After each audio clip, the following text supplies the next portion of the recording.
Yeah, but you're not my mom, so it's a total different You can got a of 3-day worms. limit? You got a 3-day rule What's on my yours? mom? Yeah. No, she can stay as long as she wants. You said you had a garden. You didn't say you had a farm. I see how you're living, doing no harm.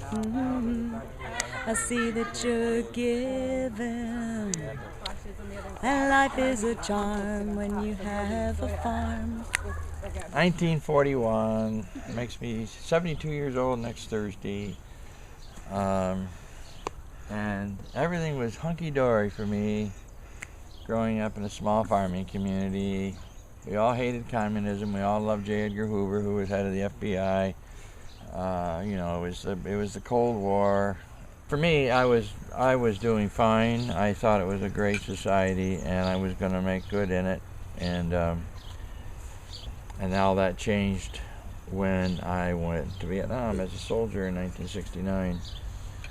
And everything in my life has been so changed from that experience that it kind of explains the journey from 69 to the present moment, which has taken many chapters, none of which were planned in advance. It just kind of unfolds. So during those years, from 69 on into the 80s, I was very active in various things, very politically active. Also, I always wanted to integrate organic farming with my macro politics, which was always something that was really important to me. I wanted to be able to grow carrots and cucumbers and then organize demonstrations. To me, that was always a model in my mind, was to for me the synthesis of living with the earth and obstructing policies that were destroying the earth. The system only survives as long as the majority of the people go along with it and cooperate with it. And even if they reluctantly cooperate with it, the system requires the cooperation and complacency and complicity of the people. As soon as that complicity is withdrawn, the system collapses. And one of the ways that the system, that people withdraw their support is through things that you and Ryan are doing, which validates another way of living. And this validates other people to be thinking this way, because you're a living example. The Mayans of today and the Zapatistas are kind of 1,100 years after the Mayan workers left in 900 AD. The Mayans today are discovering their autonomy again in small villages.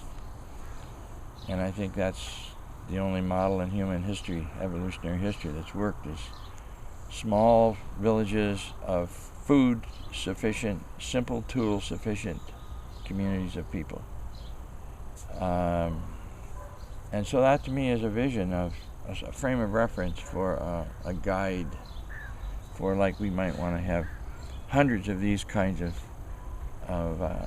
little farmsteads all over Portland, and then all over everywhere.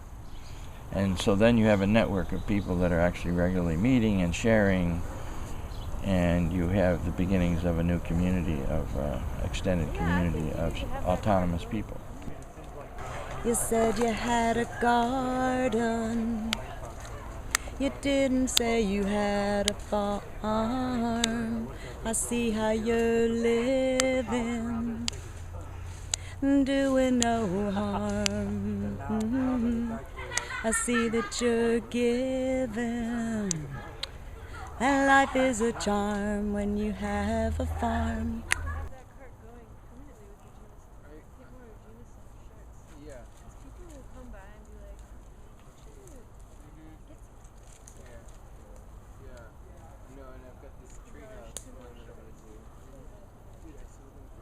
I was like $7.